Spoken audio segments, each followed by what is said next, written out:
We were told to expect the unexpected when it came to October's jobs report, and boy, did we get the unexpected. The U.S. economy added just 12,000 jobs for the entire month of October. Meanwhile, the unemployment rate did stay at 4.1%, but we're comparing that to what was a gangbuster report back in September with 254,000 jobs added.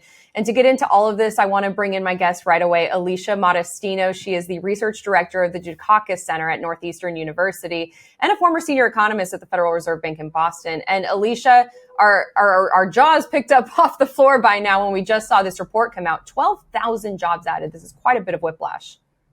Yeah. All I could think of was when I was looking at it, we really went from hero to zero in terms of job gains here, right? Last month, I was tweeting out an amazing, almost record busting number of jobs being created in September.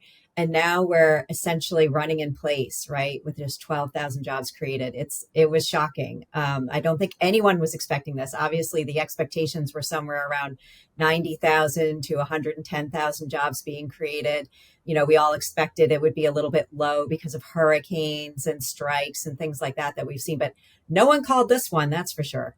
Yeah, the estimates were really all over the place, but to your point, the estimates were sitting around 120,000 jobs added, according to FactSet. Of course, there were some variances. There was an estimate out there that we'd be losing jobs this month. Others saying that it would be far above expectations. That said, with 12,000 jobs added, we do need to bring up the hurricanes in the room, the strikes in the room. You mentioned two hurricanes, two strikes, Hurricanes Helene and Milton. And then, of course, this massive Boeing strike, which we may have resolution for come Monday. But how much can we expect those played a role in this? Yeah, for the most part, when we've looked back in the past at how this affects reporting, somewhere on the order of 30,000 jobs per hurricane. It depends on sort of the severity of the hurricane. And then we had two hurricanes hit, one right after another.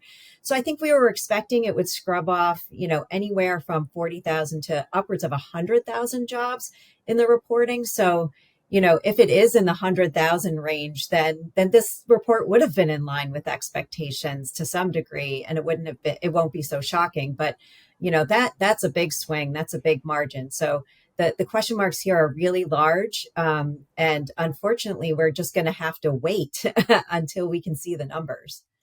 Yeah, these were just huge economic factors when it comes to this jobs report and being able to record what's going on in the country. What does the Fed do with this? They're meeting next week.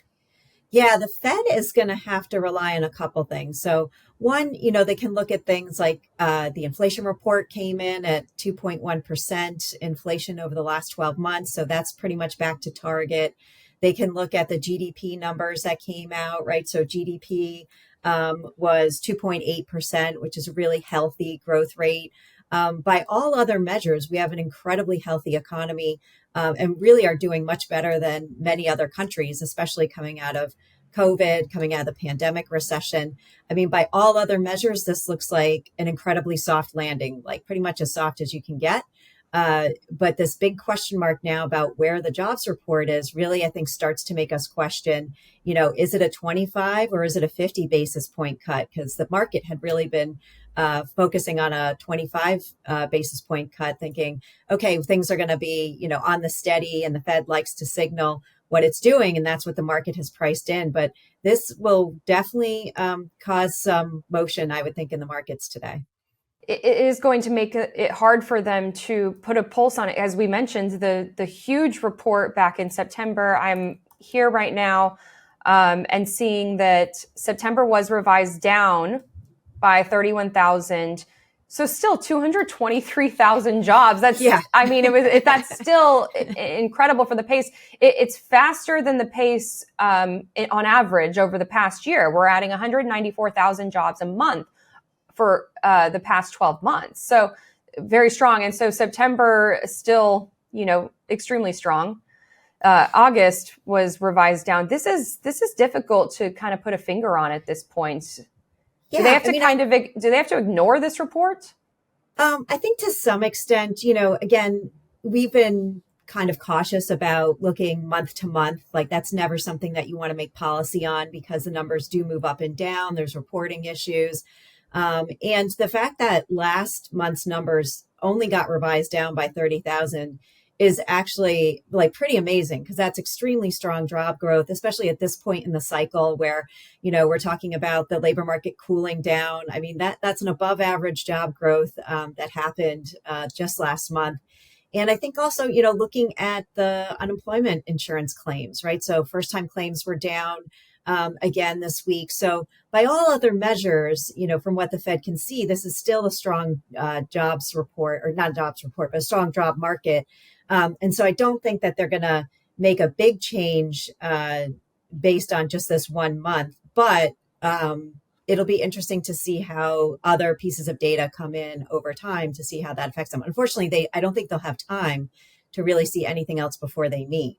Yeah. And earnings for this report are very strong. They're coming in stronger than expected, a 0.4% rise in earnings. So, and earnings over the past year, 4% rise. Like those are very strong wage gains that we're seeing in this economy. And that unemployment rate, as you mentioned, lowest level of applications for unemployment benefits last week since May. So that provided a little bit of strength. In addition to that, with that 4.1% unemployment rate, I just have a little bit of a tidbit on this one is that we're going into the election, obviously, next week. And for the first time since the year 2000, this is the lowest the unemployment rate has been going into that. Of course, the 2020 election was a huge, asterisk, right? We were going through the pandemic, but a low unemployment rate going into it. And we've been sitting at this level for quite some time. That in itself must make the Fed pretty happy that unemployment rate is at 4.1. Yeah, I think that also gives the Fed a little more comfort that this is more of a measurement issue than a huge miss in terms of a jobs report. If it was a huge miss, we would see an increase in unemployment. We would see more people joining the rolls of the unemployed. And we're not really seeing that with this report. So this really feels like jobs not getting reported for one reason or another, whether it's delays due to the hurricane. We also do have to take into consideration that pretty much lots of employers, lots of folks, lots of business decisions have been on hold until we get to the other side of this election and see which administration, which regulatory environment we're in. And so I do think, in addition to the hurricanes, like we would have expected this to be a lower jobs report just because everyone's holding their breath to get to the other side of November 5th. So I don't think the Fed's going to react too strongly to this, but it definitely was a big miss in terms of expectations. Yeah, absolutely. Manufacturing employment decreased quite a bit in the month, 46,000 jobs in October. Is that the strike? What's playing into that? I would think that would be picking up the strike for the most part, right? So Boeing, that's aircraft manufacturing. I would think that that's where it's going to show up in this report, and it's a pretty big work stoppage. I think to the Biden administration's credit, they were able to avert the longshore strike, right? So among the longshore workers, we did see a strike for a few days or almost a week on the eastern seaboard. And that got resolved fairly quickly. So I will say this administration's probably dealt with more major work stoppages than anyone in recent history. So we'll see how they can resolve this one. But that's definitely had an effect on those numbers for sure. Can we talk about Boeing for a little bit? Sure. So we've seen the latest contract offer from Boeing, and we heard some pretty strong words from the union, which was that they are endorsing this offer and they're recommending that their members vote it past and get off the strike. 38% wage increases over 4 years' time. That's really, it's indicative of a strong labor market from, when the United Auto Workers was negotiating. Some had put doubt into the picture saying, are we really still in that environment when it comes to unions being able to achieve those gains? This Boeing strike is proving that might be the case. What are you reading into what that offer is and what they've brought to the table? Well, I really think it depends on the sector and it depends on the firm. So I think for some sectors that are essential, where we're still seeing strong demand in terms of products and then in terms of the labor market because of that, workers are going to be able to continue to have some power and some negotiating muscle at the table. And I think in particular, when you think about what's been going on at Boeing with issues of quality, with issues of ignoring employee reports, of whistleblowing around those quality issues, I think that those workers have an outsized amount of bargaining power in this very instance, in this moment. So I think that while workers still have some clout in the market, even though we've seen the labor market softening over time, that it's not uniform across the board as it was when we were coming out of the pandemic and the labor market was on fire. But I do think in certain places where again, workers are able to leverage the circumstances or the conditions that they're in, we're going to continue to see them to try to push for these wage gains to get them codified, because that's really what's going to be important in terms of worker power and well-being going forward, is not just do you get a raise this year, but can you, bake in those wage increases over time over the next, 3 to 5 years, where we're a little less certain of what that employment picture looks like. Yeah. So again, they're going to be voting on this on Monday. And then, of course, that'll all get drowned out by the election come Tuesday. But the union is very strongly recommending that their members vote this through. So it sounds like that's going to be the resolution of 33,000 machinists that have been on strike for well over a month. So movement there in the aerospace side. That said, given the gains that the Boeing machinists were able to get on this latest offer, whether they accept it or not, what does that do for the longshore side? Because, they're at a stay right now until the next year, which gets us through the election, gets us into knowing what administration is going to be taking charge come end of January. But, they're not in agreement.